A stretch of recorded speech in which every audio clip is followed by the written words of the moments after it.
4 రోజులైంది రెండేళ్ల చిన్నారి జాహ్నవి కనిపించకుండా పోయి. ఎక్కడ ఉందో ఎలా ఉందోనని తలుచుకుంటూ కన్న తల్లి గుండె చెరువవుతోంది. కళ్ళ ముందు ఎప్పుడు కనిపిస్తుందోనని ఆశగా ఎదురుచూస్తోంది. మరోవైపు జాహ్నవి జాడ కోసం వందల మంది సెర్చ్ చేస్తూనే ఉన్నారు. కొండలు ఎక్కి దిగుతున్నారు, తోటలు జల్లెడ పడుతున్నారు. అయినా సరే ఎక్కడా కూడా పాప కానరావడం లేదు. ఇక జాహ్నవి వెంట వెళ్ళినటువంటి పెంపుడు కుక్కను అధికారులు బంధించారు. అదిచ్చే సిగ్నల్స్ ఏంటో అర్థం కాక తలలు పట్టుకుంటున్నారు. నాన్న నాన్న అంటూ వెళ్ళినటువంటి చిన్నారి తిరిగి వెనక్కి రాలేదు. ఎక్కడ ఉందో ఎలా ఉందో 4 రోజులైనా సరే జాడలేదు. చిన్నారితో పాటే పెంపుడు కుక్క కనిపించడం లేదు. 3 రోజుల తర్వాత ఇంటివైపు వచ్చినటువంటి కుక్క ఏదో క్లూ ఇస్తుంది. ఆ క్లూ ఏంటో తెలుసుకోవడం అధికారులకు పెద్ద టాస్క్గా మారింది. కాకినాడ జిల్లా తుని మండలం దొండవాక పంచాయతీ పరిధిలోని సిహెచ్ అగ్రహారంలో సుంకర భవానీ గణేష్ దంపతులు ఉంటున్నారు. వీళ్ళ గారాల పట్టే జాహ్నవి పామాయిల్ తోటలో కాపలాదారులుగా ఉంటూ జీవనం కొనసాగిస్తున్నారు. చుట్టూ కొండలు, తోటల మధ్య ఉన్న ఇంట్లో ఉంటున్నారు. ఈ నెల 6న ఉదయం 11:30 ఇంట్లోంచి బయటకు వచ్చినటువంటి జాహ్నవి తండ్రి దగ్గరకు పరుగుపెట్టింది.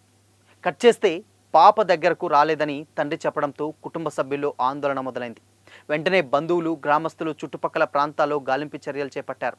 కానీ ఎలాంటి ఫలితం కనిపించలేదు. కన్నవాళ్లకు కంటి మీద కొనుకు లేకుండా చేసింది. గ్రామానికి చెందినటువంటి ఒకరు కొండ ప్రాంతంలో పాప ఏడుపు వినిపించిందని, అక్కడికి వెళ్లేందుకు ప్రయత్నించగా పక్కనే ఉన్న కుక్కను చూసి భయపడ్డానని చెప్పాడతను. ఆ సమాచారంతో అందరూ ఆ ప్రాంతానికి వెళ్లి జల్లెడ పట్టారు. అయినా సరే చిన్నారి జాడ దొరకలేదు. మరోవైపు జాహ్నవి కోసం పోలీసులు పెద్ద ఎత్తున గాలింపు చేపట్టారు. పెద్దాపురం డివిజన్కు చెందినటువంటి 200 మందికి పైగా పోలీసులు, రెవెన్యూ సిబ్బంది కొండ ప్రాంతాలు, అటవీ మార్గాలు, పరిసర గ్రామాలను క్షుణ్ణంగా తనిఖీ చేశారు. డ్రోన్ కెమెరాలతో సైతం గాలింపు చేపట్టినా ఎలాంటి క్లూస్ దొరకలేదు. ఆధారాలు దొరక్కపోవడంతో పోలీసులు కీలక నిర్ణయం తీసుకున్నారు. జాహ్నవి ఆచూకీ తెలిపినటువంటి వాళ్ళకి ₹1,00,000 నగదును బహుమతిగా ఇస్తామన్నారు. సమాచారం ఇచ్చినట్టు వారి వివరాలను పూర్తిగా రహస్యంగా ఉంచుతామన్నారు. అసలు జాహ్నవి ఇంకా కొండల్లోనే ఉందా? ఎవరైనా చాక్లెట్, బిస్కెట్ ఆశ చూపి తీసుకెళ్లారా? అసలే అటవీ ప్రాంతం కావడంతో రకరకాలైనటువంటి ఊహాగణాలు వినిపిస్తున్నాయి. చుట్టూరా తోటలు, మధ్యలో ఏపుగా పెరిగినటువంటి గడ్డి. ఈ ప్రాంతంలో జాహ్నవి ఎంత దూరం వెళ్ళి ఉంటుంది? మరోవైపు ఓపెన్ బోరుబావులు కూడా ఏమైనా ఉన్నాయా? ఒకవేళ ఉంటే వాటన్నింటినీ మూసివేశారా లేదా అన్న అనుమానాలున్నాయి. అధికారులు మాత్రం సాధ్యమైనంత వరకు త్వరగా చిన్నారిని ట్రేస్ చేసేందుకు ప్రయత్నాలు చేస్తున్నామంటున్నారు. చిన్నారి మిస్ అయిన ప్రాంతాన్ని అణువణువునా పరిశీలిస్తున్నారు. కుటుంబ సభ్యుల దగ్గర వివరాలు సేకరించారు. వాళ్ళు ఎవరిపైనా అనుమానం వ్యక్తం చేయకపోవడంతో స్థానికంగా ఎవరినైనా తీసుకెళ్లారా అన్న కోణంలోనూ అధికారులు ఆరా తీయడం మొదలుపెట్టారు. ఈ క్రమంలోనే పెట్ డాగ్ ప్రత్యక్షం కావడంతో అందరిలో కొంచెం ఆశలు చిగురించాయి. అయితే కనిపించిన వాళ్లపై దాడి చేసేందుకు ప్రయత్నించడం, అంతలోనే మరో ప్రాంతానికి వెళ్ళిపోవడం, పాప ఆచూకీ కనిపెట్టడం కష్టంగా మారింది. రెండోసారి చిన్నారి ఇంటి సమీపానికి వచ్చింది ఈ కుక్క. భవానీపై దాడి చేసినటువంటి కొండ ప్రాంతానికి పరుగు తీసింది. అయితే దాడి సమయంలో ఆమె చున్నీని నోటితో లాగింది. డాగ్ స్క్వాడ్తో రాత్రి వరకు కూడా కొండ ప్రాంతంలో గాలించారు. అయినా నో యూజ్.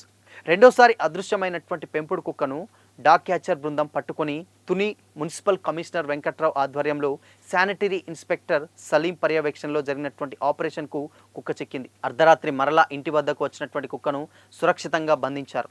చిన్నారి ఆచూకీ కోసం కుక్క కదలికలపై అధికారులు దృష్టి సారించారు. చిన్నారి కోసం పోలీసులు సెర్చ్ ఆపరేషన్ కొనసాగిస్తూనే ఉన్నారు. కుక్క మళ్లీ రావడంతో చిన్నారి సజీవంగా ఉంటుందని తల్లిదండ్రులు ఆశిస్తున్నారు. దర్యాప్తులో డాగ్ కీలకంగా మారడంతో అధికారులు అప్రమత్తమయ్యారు. ఈ ప్రాంతంలోకి ఎవరూ రాకుండా జాగ్రత్తలు తీసుకుంటున్నారు. ఒకవేళ జాహ్నవిని ఎవరైనా అపహరించి ఉంటే వెంటనే ఇంటికి రావాలి. కానీ ఆలస్యంగా ఎందుకు వచ్చింది కుక్క? కొండ ప్రాంతంలో ఏదైనా ప్రమాదం జరిగిందా అన్న సందేహాలు సైతం వ్యక్తమవుతున్నాయి.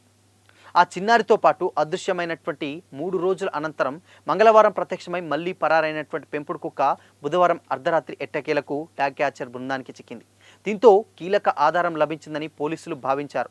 ఆ కుక్కకు జీపీఎస్ ట్రాకర్ అమర్చి దానిని వదిలిపెడితే అది సంచరించేటువంటి మార్గంలో పోలీసులు గాలించి చిన్నారి ఆచూకీ కనిపెట్టాలని భావించారు.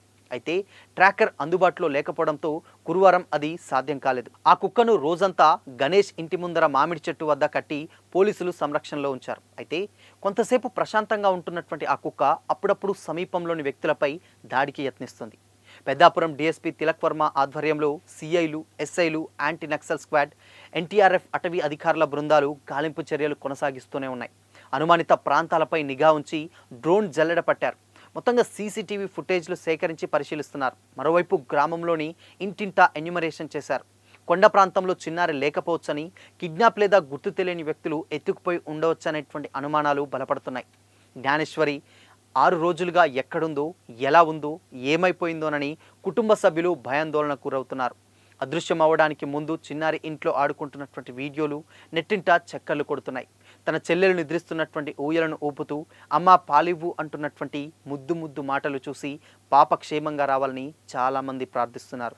ఏదైనప్పటికీ 4 రోజులుగా అసలు జాహ్నవి ఎక్కడుంది, ఎవరైనా అపహరించారా, చేస్తే అసలు సీసీటీవీ ఫుటేజ్ కన్నా దొరకాలి కదా, అసలు ఈ అంతు చిక్కనటువంటి ఈ అసలు ఎక్కడుంది, ఈ ప్రశ్నలన్నీ కూడా ఒక్కొక్కటిగా అందరి మెదడులో తెలుస్తున్నటువంటి ప్రశ్నలు. సో ఏదైనప్పటికీ కూడా జాహ్నవి చాలా త్వరగా సేఫ్గా ఇంటికి రావాలని కూడా ప్రతి ఒక్కరూ కోరుకుంటున్నారు.